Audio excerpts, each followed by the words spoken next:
Hey gang, so as we said, we'd go back a little bit old school Hollywood Hills for you. It's been an incredible journey the whole way through these 6 months of lockdown where we created the platform live on lockdown, and we've just moved into the positive area where we have gone racing once again, and it's now been rebranded as Live on Hollywood. But what we want to do is go back a little bit old school now, just for every now and again to tell you exactly what has gone down, because right now you'll have already seen the first edit coming out of GXCC reboot. That was round number 3 at Rodium last weekend. Now we're going to talk to you about some of the specifics and the riders that delivered on the day, as well as a couple of other events that went down. Before I do that though, I want to say a big high five and a welcome on board to AMP. That's AMP CNC Academy. Those guys have come on board. They're going to be a Hollywood sponsor from now on going forward. And we also welcome with open arms SPX Logistics. Thanks guys. We stay with the Farm Jam guys as well. We know that we're going to be working some events later on in the year with those guys. 421 Racing also have committed to us. They stay with us the whole way through. They went with us on the journey through lockdown, and they stay with us as we come out of lockdown as well. And Simply Gardens, great to have Granty on board, and the project that we did during lockdown really saved us, so thanks for that, Granty. So what went down? It was Rodium. Let's talk about GXCC reboot round number 3, starting with the junior classes. So junior classes were good numbers on the day as well. Let's talk about Milan taking the win on the 50cc's ahead of Matty Mayer. That is a championship that we will watch the whole way through the rest of this season. It's going to be tight now with just 2 rounds still to go. On the 65s, Bruno Niebuhr has been the rider to beat on the season so far on the J500, but this time around Jaden Els on the J192 took it all the way to the flag, and that's going to tighten things up for that as well. Remember, there are no throwaways on this championship now going forward into 2020, and now that's just 2 more rounds of the GXCC championship to go. On the junior 85s, the big story there, Keanu Fisser. He has been a revelation this season, hammered home another win, and then in the senior 85s, the unstoppable Baby Bester. It's tough to call him that now. The kid is almost as tall as me. Cobus Bester hammers another win and starts to really stretch away from the rest of the competition. On his day, there doesn't look like there's anyone going to beat him, and watch for him to swing a leg on a 125. Possibly, if he wraps up the championship with 1 round to go, you might see him swing 125 leg, getting ready on the last round of the championship going forward into 2021. On the quads then, the quads gave us just over 30 entries, so it wasn't too bad on the gate. And then in the Q1s, the big story was the commitment coming in for 421. Pretty much the whole squad, apart from David, who sticks with his trusty old LTR, he stays on the Suzuki. The rest of the squad, though, went full on Yamaha. They've been in full development for a long time. Gideon Jacobs gets his first big win of the season going on the Yamaha, because he has been on KTMs up until this point. It was tight though, believe me, it was tight. Keenan Hammond was on him in the early stages, and then David actually started to come through in the latter half of the race. David walked away with a 2nd place overall, but 1st place in the Q2s. So that's 2 for 2 for the 421 guys. Marty, not too much competition for Marty this time around, but she still had to bring it home for the finish. She got the win in the ladies. That's 3 for 3 on the 421 squad. And then it was all up to the old dog, Brian Herbst. Killer hole shot, great gate, but clearly had some mechanical problems throughout the race. Looked like his suspension was giving him problems, but he still brought it home for 2nd place behind another win coming in for Philip Boyce. So that's 3 for 3 for Phil.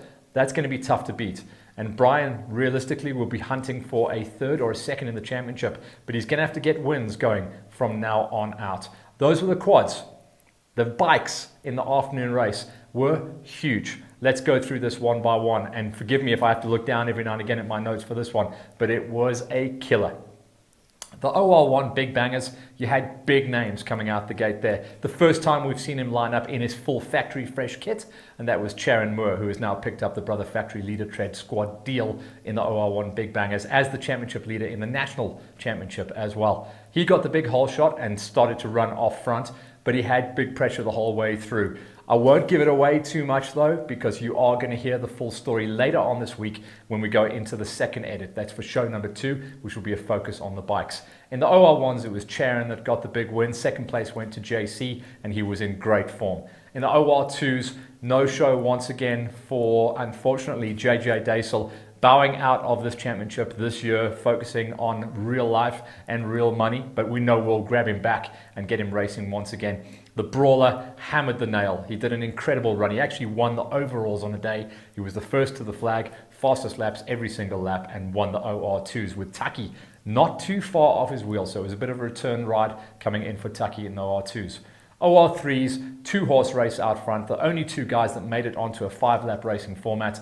The win went to Peltzer, and it's been a long time coming as well. It's good to see him really come to grips with that 250F. He's been on 125s for so long. You still think of him as a 125 rider, but he really has modeled himself now around that 250F. And the only guy that could go out with him, and they did go out together on that final lap, elbows up, and that was Peter Karam. Those guys went at it, hammer and tongs. Peltzer came out on top. In the 125s, story of the season is 3 for 3 so far, once again for Matty Wilson, but it was close this time. His teammate, who hasn't finished a race up until this point, certainly out of the GXCCs, Carl McKenzie, ran good numbers the whole way through and just narrowly missed out on actually taking the win this time around. So watch out for McKenzie to come on strong. Those 2 guys coming out of the whole shot squad are going to be very, very, very close for the rest of the season.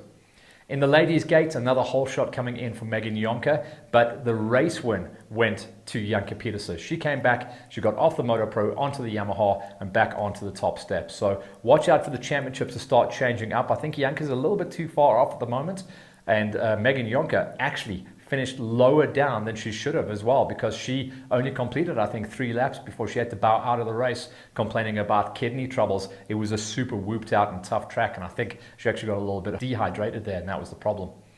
On the senior gate, Blau, just untouchable at the moment.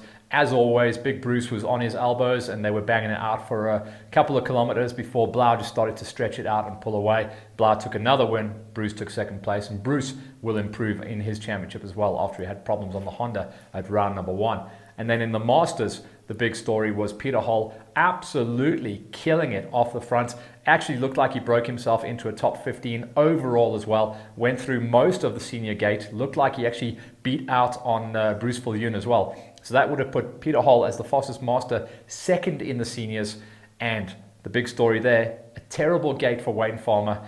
This is the first time we've seen him actually racing on the 4-stroke. He's put away the 300 smoker. He's got onto the Husqvarna 450. He has put in time in lockdown, but this was the first time he actually got to race it. Stalled out off the line, had to chase through the pack, did get second place, but it's now advantage to Hull in the Masters category. That's what went down at the GXCCs. Of course, watch the show coming at the end of this week, and that's going to give the rest of the categories that I haven't mentioned, that's the Pro-Ams, their little bit of love as well. So we're proper pumped, and the edit is going really, really well. We like your feedback on what we saw from show number 1, and that was the quad and junior focused show. There have been other events going on out there as well. Motocross has been happening, a couple of regionals.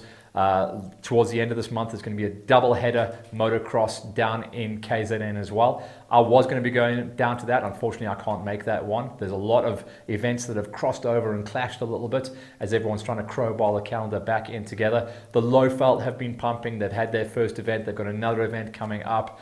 There's been a EWXC. There's EWXCs coming. There is literally events on top of events on top of events. It's going to be a little bit of a wild ride from here on out, but there's going to be much more to report on. By the time you watch this, the national off-roads will have happened in Rhino Park as well, and we'll save a little bit of that for the week after show. But for now, welcome back, Hollywood Hills. Happy to be alive, happy to come out of lockdown, and I hope you guys have enjoyed everything that we've been bringing you the whole way through. We couldn't have done it without the assistance of LiveX, so I want to go on record now and say thanks to Ivan in particular for actually holding it together and working with me the whole way through.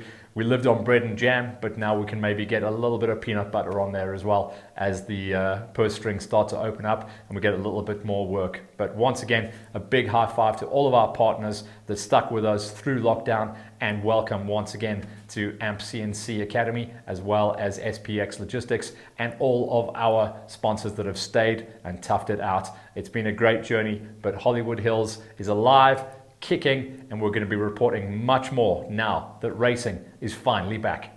Next week we'll be going back into the Live on Hollywood format, and we'll be catching up with Peter Karam one of the OR3 superstars on the rise, the reigning champion in GXCCs, and now a rider that is starting to think about challenging for national championship glory.